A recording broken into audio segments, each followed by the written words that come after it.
Happy Hanukkah! Hanukkah Sameach. A short thought for Hanukkah.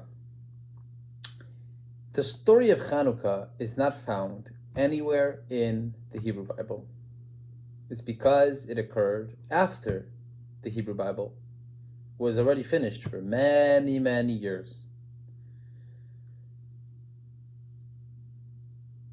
The story, as we see it in our prayers, does not mention the miracle of oil. It mentions the battles, Ala Nisim Ve'ala Purkam, that paragraph that you say in the silent Amida prayer during Hanukkah and in benching. It does not mention the miracle of the oil. The Talmud mentions the miracle of the oil. And so much of the important pieces of the Talmud mention the miracle of the oil. And so much of Hanukkah has become for us the mitzvah of lighting the menorah.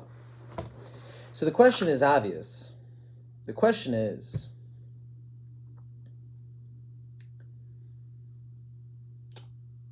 why? Why this discrepancy?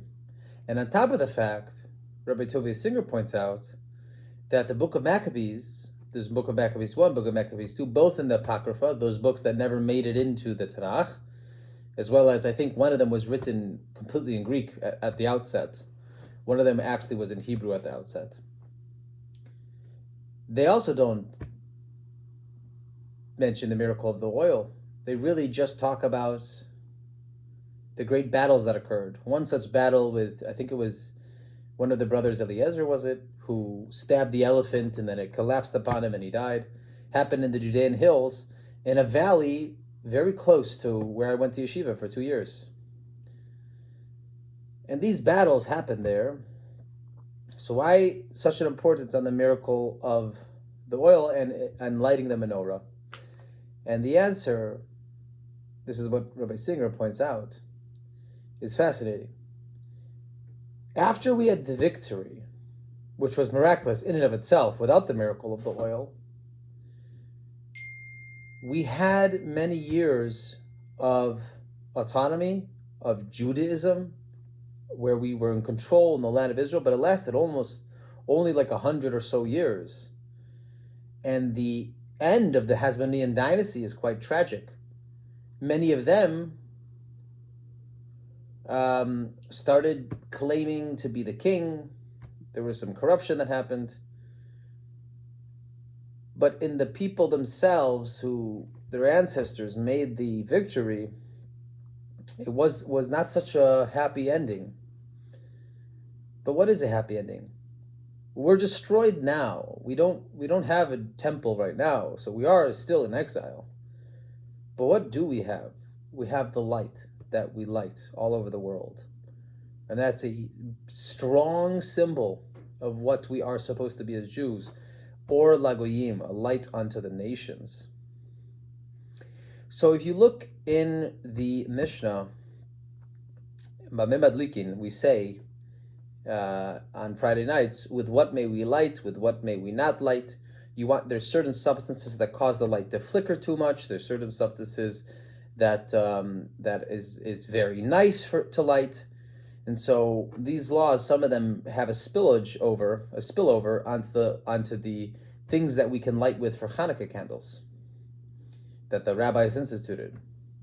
And so nowadays it's accepted either olive oil or wax. This is only really the two things that I've seen that you can light with that's nice to light with. You can't light with pitch, for example. Either the smell is bad or the candle flickers too much, it sputters, it's not nice, it's not beautiful for the mitzvah.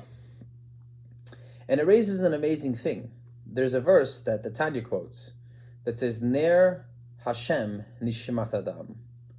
The candle of God is the soul of human being, of man.